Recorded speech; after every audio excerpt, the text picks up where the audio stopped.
New railway లైన్స్ని మళ్ళీ వాళ్ళ 34,000 కోట్ల రూపాయలతో నిర్మాణం చేస్తున్నారు. అంతకుముందు 2 కోట్ల 3 కోట్ల 5 కోట్ల గివ్వి ఆలోచించి తప్ప ఈవెన్ రైల్వే డిపార్ట్మెంట్ ఆల్సో నేను చెప్పిన చూసినా కదా మొత్తం 200 కోట్ల రూపాయలు పెట్టి నేను హైవే నిర్మాణం చేసి రైల్వే పోర్షన్ దాదాపు 60 కోట్ల రూపాయలు అయితే 6 కోట్లు మాత్రమే ఇచ్చింది రైల్వే డిపార్ట్మెంట్, 6 crores ఓన్లీ. కానీ ఇవాళ రైల్వే డిపార్ట్మెంట్ ఒక పెద్ద గుణాత్మకమైన రెవల్యూషనరీ చేంజ్. ఈ ఆర్యూబీలు, చిన్న చిన్న అండర్ పాసులు, లేకపోతే ఆర్ఓబీలు కూడా 100% రైల్వే డిపార్ట్మెంట్ డబ్బుతో చేయడానికి ముందుకు వచ్చింది, గుర్తుపెట్టుకోండి. 100%. నేను మొన్న గుల్లపోచంపల్లి నేను మేడ్చల్ కాడ మొదలుపెట్టినా. మేడ్చల్ కాడ మొదలుపెట్టి ఆ రైల్వే అండర్ బ్రిడ్జ్ కన్స్ట్రక్షన్ అవుతుంది, చాలా రోజుల నుంచి ఆగిపోయింది. అది కూడా ఇరుకంగా కడుతున్నాడు. నేను వెంటనే అడిగినా, ఈ కాలంలో ఎందుకు ఇరుకంగా కడుతున్నావా, నువ్వు ఇంత నేరో ఎందుకు కడుతున్నావు, రేపు ఇటు విపరీతంగా ఎక్స్పాన్షన్ అవుతుంది, మీకు ఐడియా ఉండాలి. ఇవాళ న్యూలీ ఎక్స్పాండెడ్ సిటీ అంతా కూడా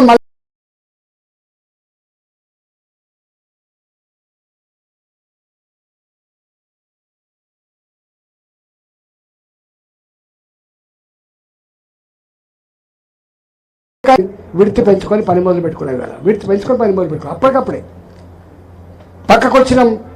గుల్లపోచంపల్లి ఒక పక్కకేమో కన్స్ట్రక్షన్ అయిపోయింది, యూటిలైజేషన్ లేదు, 20 కోట్ల 30 కోట్లు ఖర్చు పెట్టిండ్రు, యూటిలైజేషన్ లేదు. ఏంది అంటే 70 లక్షల దగ్గర అయిపోయింది. ఎవరు ఇవ్వాలంటే రాష్ట్ర ప్రభుత్వం ఇవ్వాలి. నేను ఈ 70 లక్షలు రాష్ట్ర ప్రభుత్వమా కేంద్ర ప్రభుత్వమా ఇంపార్టెంట్ కాదు, ఖర్చు పెట్టబడే డబ్బు వృధా అయిపోతుంది. ఆ డబ్బు అయినా ప్రజలదే, ఈ డబ్బు అయినా ప్రజలదే. ఇంత టెక్నికాలిటీలో వెళ్ళిపోతారు, మోడర్న్ ఉండాలి, ప్రొడక్టివ్ ఉండాలని చెప్తే ఆ డబ్బు కూడా మేము ఇస్తామని చెప్పింది రైల్వే డిపార్ట్మెంట్. రాష్ట్ర ప్రభుత్వం ఇచ్చేటువంటి ల్యాండ్ అక్విజిషన్ డబ్బు కూడా మేమే ఇస్తామని చెప్పిండ్రు, ఇవ్వాలని చెప్పినాం. అది వస్తే ఇంకొక వెంట కూడా బయటపడేటువంటి ఆస్కారం లేదు. అనేక మంది ఇంతకుముందు రాజశేఖర్ చెప్పినట్టుగా అల్వాల్ మనది డౌటన్ నుంచి వెళ్ళిపోతుంది, డౌటన్ చౌరస్ నుంచి వెళ్ళిపోతాం. అక్కడ కూడా ఒకటి అటొకటి ఇటొకటి సిగ్నల్ పెట్టింది, అక్కడ కూడా సిగ్నల్ పెట్టాను. నేను ఇక్కడ ఎందుకు సిగ్నల్ పెట్టింటే ట్రాఫిక్ బాగా అయిపోయింది సార్, ట్రాఫిక్ జాబ్ బాగా అయిపోతే ఒక వెంట పెంచుకోవచ్చు కదా అంటే లేదు సార్. ఒకప్పుడు రైల్వే డిపార్ట్మెంట్లో ఒకసారి ఇప్పుడు రామకృష్ణప్పుడు చెప్పినాం, ఒకసారి వాళ్ళ గేట్ ఎత్తేసిన తర్వాత railway department won't spare 1 single పైసా. కానీ మేమన్నాం, ఇంతకుముందు చెప్పిన కదా, కేంద్రం అవుతుంది రాష్ట్రం అవుతుంది, ప్రజలకు కావాలంటే సౌకర్యం కావాలి. మేమన్నాం రాష్ట్ర ప్రభుత్వాల దగ్గర డబ్బులు లేవు, రాష్ట్ర ప్రభుత్వాల స్పందన తక్కువ ఉంది, మీరు చిన్నగా తక్కువ కాకపోవచ్చు కానీ స్పందన లేదు, కోఆర్డినేషన్ కూడా కష్టమవుతా ఉంది, ఇది అయితే లేదంటే మేమే 100% పెట్టి చేస్తామని చెప్పారు, 100% పెడతామని చెప్పారు. और एक सजेशन दिया था हमने तेलंगाना से, हम पार्लियामेंट में बात किए, मालूम है, तो रेलवेज के बारे में पार्लियामेंट में बात की थी. हमारा रघुनंदन राव को मौका दिया था, हम पूरा तेलंगाना में जितने जो समस्या है, नॉर्थ का जितने साउथ का जितने जो समस्या, सारे समस्या वहाँ पर प्रस्ताव किया था. వారు అన్నారు ఒకటే మాట, డెఫినెట్గా ఇవన్నీ చేస్తామని చెప్పిండ్రు. మీరు ఇప్పుడు చెప్పిన తుర్కపల్లిది కావచ్చు, నేను ఇక్కడ కూర్చున్న వాజ్పేయి నగర్ ఇంకెప్పుడు రోజు అడుగుతుంది, ఫోన్ చేసినప్పుడు వాజ్పేయి ఎప్పుడు వేస్తాం. हमारा कॉर्पोरेट एवरीडे पूछते रहता, वाजपेयी नगर कितने साल हुआ सैंक्शन होके, वहाँ पे शिलान्यास भी हुआ था, ये इंसल्ट हो रहा हमको बोल के उन्हें बताता. पापा कॉर्पोरेटर छोटा है, आपके पास नहीं आते, आपके पास नहीं बोल सकते हो. इसीलिए నేను ఏమంటున్నా ఒకటే, నేను ఇప్పుడు మీటింగ్ ఉంది మళ్ళా ఈ హైదరాబాద్ అండ్ సికింద్రాబాద్ రెండింటితో ఒక మీటింగ్ ఉంది. తప్పకుండా ఇవన్నీ ఏ సమస్యలు అయితే ఇప్పుడు ప్రస్తావించారో అవన్నీ ఇలా అల్వాల్లో కూడా ఇంకొక వెంట పెంచుకునేటువంటి ఏర్పాటు కావచ్చు. మనకు నానాజీ నగర మన నాగిరెడ్డి నగర్ నుంచి వెళ్ళి లయోలా కాలేజ్ వైపు ఉండేటువంటిది కావచ్చు. తర్వాత ఒక కొత్త రైల్వే స్టేషన్ మా పెద్ద మనుషులు అంతా అడిగిండ్రు, పెద్ద మనుషులు అంటే మా రిటైర్డ్ ఎంప్లాయీస్ అంతా అడిగిండ్రు, అది ఆనంద్ బాగ్. అది 3 సార్లు సర్వే చేయించాను నేను, ఎందుకంటే వాళ్ళు పెద్ద మనుషులు అడిగిండ్రు, దీన్ని కాదని చెప్పి. ఎట్టి పరిస్థితుల్లో కూడా వాళ్ళు రైల్वे डिपार्टमेंट रिटायर्ड అయిన వాళ్ళు చెప్పిన टेक्निकल एस्पेक्ट లో కూడా डिस्कस చేసినాం మేము. ఎందుకంటే हमारे जो रिटायर्ड रेलवे एम्प्लॉयज है वो लोग को टेक्निकल बारे में मालूम होता ना, वो लोग बताए थे नहीं इतना डिग्रीज नहीं है, जरूर यहाँ पे बना सकते बोल के जो बताया था, वो इश्यू पे भी हम डिस्कस किया था. కానీ ఎందుకో వాళ్ళు దాన్ని కష్టమవుతుంది ముందుకు పెడతా అంటారు, ముందుకు పెడతా ఇంకా ఇంకో రైల్వే స్టేషన్ దగ్గరేటట్టున్నది. అంటే ఇదైతేనే సెంట్రల్లో ఉంది. మరోసారి 3 సార్లు టెక్నికల్ సర్వే చేయించిన డెఫినెట్గా ఏమాత్రం అవకాశం ఉన్నా కూడా నేను ఒకటే మాట చెప్పిన, నో అనేది నా డిక్షనరీ లేదని చెప్పిన. నో అనేది మా డిక్షనరీ లేదు. ఇలా ఎంఎంటీఎస్ ఎక్స్పాన్షన్ కావచ్చు, రైల్వే స్టేషన్ల మోడర్నైజేషన్ కావచ్చు, ఇవాళ కొత్త రైల్వే స్టేషన్లు కావచ్చు. ఇవాళ రైల్వే స్టేషన్ కూడా ఈ మాట చెప్పిన రైల్వే స్టేషన్ కూడా వాకర్స్కు అడ్డగా మారిపోయినాయి సుమా. మీరు అక్కడ కూడా మంచి టాయిలెట్స్ పెట్టియండి, మంచినీళ్ళ సౌకర్యం కల్పించండి, టైల్స్ వేసి పెట్టండి. హైదరాబాద్ లాంటి ప్రాంతాల్లో అసలు వాకర్స్కి వాకింగ్ లేని అదైపోయింది. రైల్వే స్టేషన్లే మనకు వాకర్కి అదైపోయినాయి అని చెప్పి కూడా మంత్రి గారు చెప్పినప్పుడు ఐసాక్యా అవునని చెప్పిన నేను. మా మౌలాలి క్వార్టర్స్ రోడ్డు బంద్ చేసిండ్రు అని చెప్తే ఐసాక్యా అన్నాడు. నేను అంటున్నా ఇవాళ మొత్తం సౌత్ సెంట్రల్ రైల్వే కేంద్రం మల్కాగిరి పార్లమెంట్ అని చెప్పిన. మనకు అన్యాయం చేస్తే ఊరుకుంటాము మనం? అస్సలే ఊరుకునే ప్రసక్తి లేదు. కాకపోతే టైం నాకు కూడా 3 నెలలు తిరుగుతున్నా, ఎంత తిరిగినా అయిపోతలేదు ఇది చల్లకుండా. మొత్తం 5 ఏళ్ళు తిరిగినా కూడా అయిపోయట్లేదు. పక్షులకు తిరుగుతున్నా, ఏం సార్ నువ్వు ఇక్కడ తిరుగుతున్నావు, కార్పొరేటర్ కంటే అద్వాన్ని తిరుగుతున్నావు అంటాను. అంటే నాకు పరిచయం కావాలని ఆతృత, నాకు కనెక్ట్ కావాలని ఆతృత, నాకు ఆ స్వార్థం ఉంటుంది.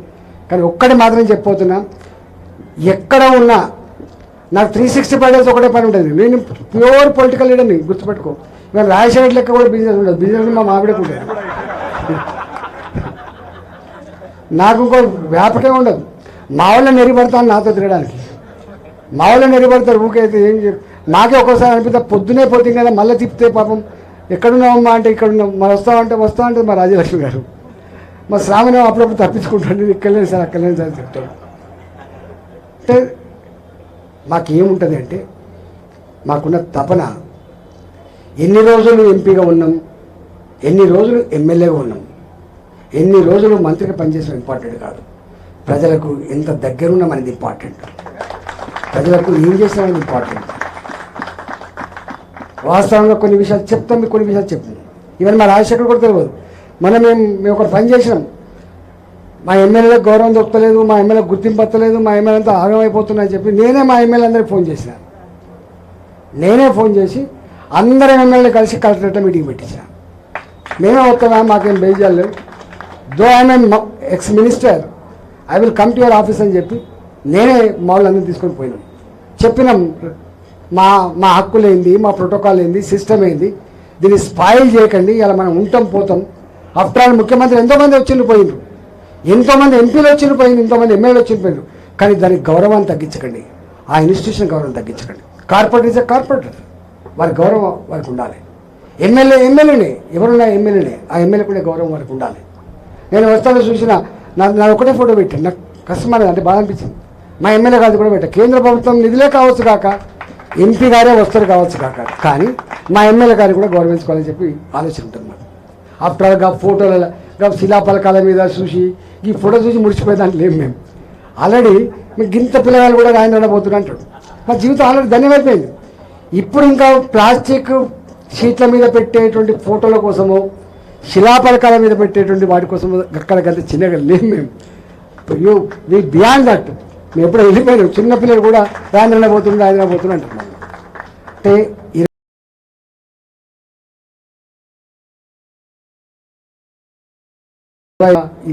ఇది కాదు, మా ప్రజలకు ఏమొచ్చింది అనేదే క్రైటీరియా ఉంటుంది. కాబట్టి నాకు ఎట్లా వేసిండే, ఎన్ని మామూలు ఓట్లు వేసాను, 4 లక్షల ఓట్లు. నా గురించి విన్నర్ అంతే. విన్నర్ ఎక్కడ, ఏ ఇంటికి ఆ ఇల్లే, ఏ వాడకట్టుకో ఆ వాడకట్టే, ఎవరికి వాళ్ళే ఇంత 11 ఓట్లు వేసారు. ఎలా మాకున్న శక్తి అంతా నాకు తెలుసు. 11 అయితే 4 లక్షల మెజార్టీ వస్తుంది. నాకు తెలిసి మళ్ళీ ఈ చరిత్రలో ఈ మెజార్టీ వస్తుందో రాదా అనిపిస్తుంది ఇవరికి. గంట గొప్ప వేసి. కాబట్టి ఎన్ని ఎక్కువ ఓట్లేసి ఎంత ప్రేమను ప్రజలు కురిపిస్తారో దాన్ని తగ్గట్టుగా మ్యాచ్ కాకపోతే వెంటనే అసహించుకునేటువంటి ఆస్కారం ఉంటుంది అనేది నా లెక్క. అందువల్ల నాకు ఎక్కువ మెజార్టీ ఇచ్చి ఎక్కువ ప్రేమ కురిపించి ఇర్రెస్పెక్ట్ ఆఫ్ పార్టీ అభిమానించారు. కాబట్టి నేను కూడా ఇర్రెస్పెక్ట్ ఆఫ్ పార్టీతో పనిచేయాలని చెప్పి నేను భావించుకున్నాను. అందుకే మా ఎమ్మెల్యేని తీసుకొని కలెక్టరేట్లో పోయిన మేమే పిలుకునే లెక్క, మాకేం బాధ లేదా, మాకు పని కావాలి, మాకు గౌరవం ఇవ్వకపోతే కానీ మాకు పని కావాలి. మంత్రి అడిగిన 2-3 సార్లు, అయ్యా మంత్రి గారు మేము ఎమ్మెల్యే ఉన్నాం, మాకు ఒక డిఆర్సీ ఉంటుంది, మేము వస్తావా రావా, రాలేదుగా మేమే పోయినాం, మీటింగ్ పెట్టుకున్నాం. మేమే పోయినాం కమిషనర్ దగ్గరికి, మేమే పోయినాం ఎండి వాటర్ వర్క్స్ దగ్గరికి, మేమే దగ్గర ఒక్క దగ్గర సార్ మీరు రావద్దు అన్నారు. అరే రావద్దు కదా మరి పని చేస్తామని, పని చేస్తామని నువ్వు రాకు సార్ అన్నారు. సంతోషం, ఎందుకంటే ఆమె మా దగ్గర పనిచేసింది కాబట్టి. ఆమెకు ఎక్కడో అనిపించింది, అయ్యో మా సార్కి ఇంత స్థాయిలో ఉండి మళ్ళీ వస్తా అంటాడు బాగుండదు అని చెప్పి అని ఉంటుంది. ఆమె రావద్దని చెప్పింది. కానీ అందరి దగ్గరికి పోయినాం మేము. మా ఎజెండా ఏంటిది? ఈ మురికి కాలువలు పారుతాయి, ఈ మురికి కాలువ పడుతుంది. మేము ఒక గొప్ప సజెషన్ చేసినాం రైల్వే మంత్రి గారు. హైదరాబాద్ లాంటి మెట్రో నగరాలలో అటు రోడ్ నుండి ఇటు రోడ్ నుండి కనుక, అటు రోడ్ నుండి ఇటు రోడ్ నుండి కనుక ఉంటే కొంచెం ఏమాత్రం సహకరించిన 10 ఫీట్ల 6 యూపీలైనా కట్టండి అని చెప్పినాం మేము. ఎన్ని ఉంటుంది కట్టండి, ఇక్కడ చెప్పలేదు 20 కట్టండి, ఏం ముళ్ళపోతే చెప్పండి. అంటే ట్రాఫిక్ ఒక దగ్గరికి ఇటు జమ అయిన తర్వాత అసలు ఒక్క నిమిషంలో 100-200 వెహికల్స్ జమ అవుతాయి అటు ఇటు. అట్లా ఉన్నది. ఎంత వీలైతే అంత, ఎన్ని ఎక్కువ కట్టగలుగుతా అన్ని. నా ఒక్క హైదరాబాద్ గురించి మాట్లాడుతుంది, అది కలకత్తా కావచ్చు, అది బొంబాయి కావచ్చు, అది ఢిల్లీ కావచ్చు, అంతా కూడా కట్టమని చెప్పినాం. తప్పకుండా వారు అంగీకరించారు. నేను ఒకటే రాజశేఖర్ గారు, మొత్తం ఈ మల్కాగిరిలో ఎక్కువ ఉన్నాయి లైన్, ఎక్కువ లైన్ ఉన్నాయి మల్కాగిరిలో ఉన్నాయి, మీ అసెంబ్లీలో ఉన్నాయి. కాబట్టి ఎన్ని ఉన్నాయో ఇప్పుడు ఇక్కడ వచ్చినాం. ఇక్కడ వస్తే ఆ గొడవలో పెట్టింది మొత్తం. గేట్ ఒకసారి బంద్ అయినా గొడవ పెట్టి పడేసాను. ఈ గేట్ ఓపెన్ ఉన్నప్పుడు ఈ షాపులన్నీ మంచిగా నడిచేది. ఈ గేట్ బంద్ కానీ షాపులన్నీ కథమైపోయింది. అంటే మనం ఆలోచన చేస్తే గేటు సమస్య మాత్రమే కాదు, దాని చుట్టూ అల్లుకొనిటువంటి ప్రజల జీవితాలు కూడా ఉంటాయనే విషయం మనం మర్చిపోవద్దు. వాళ్ళు వచ్చి ఒకటే చూడు, సార్కి ఇట్లా అయింది సార్ అంటే ఏం చేస్తాం అంటే ఒక్క ఎట్లా మారిపోయింది చూడు. అంతకుముందు రోజుకు 1000 రూపాయలు సంపాదించుకుంటూ దెబ్బకే 100 రూపాయలు పడిపోతుంది, ఆగమైపోతుంది. ఇక కిరాయి కూడా కట్టలేదు. నువ్వు 6 యూబులు కట్టినా, మీరు 6 యూబులు కట్టినా, ఏది కట్టినా కూడా కొంత ఆలోచన చేయాలి. అందుకనే ఇక్కడ దీని పక్కకే కొంచెం దూరంలో కొంత ఎత్తున్నది. మేమన్నా లారీలు పోవాల్సి అక్కర్లేదు కదా, మా కార్లు పోతే చాలు, సైకిల్ మోటార్లు కార్లు పోతే చాలని చెప్పినాం. అట్లాంటి కాడ ఎన్ని వస్తాయో అన్నీ మీరు వేయండి, పెద్ద 1 కోటి రూపాయలు 2 కోట్ల రూపాయలతో ఇష్యూ కాదని చెప్పినాం. డెఫినెట్గా ఇవన్నీ ఇప్పుడు మనం మీటింగ్లో ఉంటాం కాబట్టి చెప్తా అని చెప్పి మనం చేస్తూ, ఎందుకంటే సమస్యలన్నీ చూసిన వాళ్ళం మేము. చాలామంది ప్రజలు ఏమంటారంటే మేము రాగానే 1 నిమిషం చెప్పగానే 1 నిమిషం చెప్పాలి, 1 నిమిషం వింటాను అంటారు. 1 నిమిషం చెప్తే అర్థమైపోతుంది మాకు ఇది ఏందో. డాక్టర్ ఎట్లయితే చేయి పట్టుకోవాలని చెప్తాడో, పొలిటికల్ అంటాడు కూడా అట్లా చెప్పగానే గుర్తుపట్టేస్తాడు ఈ సమస్యకి ఇదని చెప్పి. వాళ్ళు అల్ల రీసెర్చ్ కాలేదు, మేము ఇల్ల రీసెర్చ్ కాలేదు. కాబట్టి డెఫినెట్గా మేము ఎక్కువ చెప్పనీయకపోవచ్చు, కానీ ఆ సెన్సిటివిటీ, ఆ సోయి, ఆ కమిట్మెంట్, ఆ నాలెడ్జ్ తప్పకుండా ఉంటుందనే విషయాన్ని మీకు తెలియజేస్తూ, డెఫినెట్గా ఇవాళ ఈ ప్రాంతాల్లో ఏ ఇబ్బందులు ఉన్నాయో అవన్నీ కూడా సార్ట్ అవుట్ చేస్తామని చెప్పి మనం చేస్తూ సెలవు. భారత్ మాతకి జై. Thank you, sir. Thank you so much.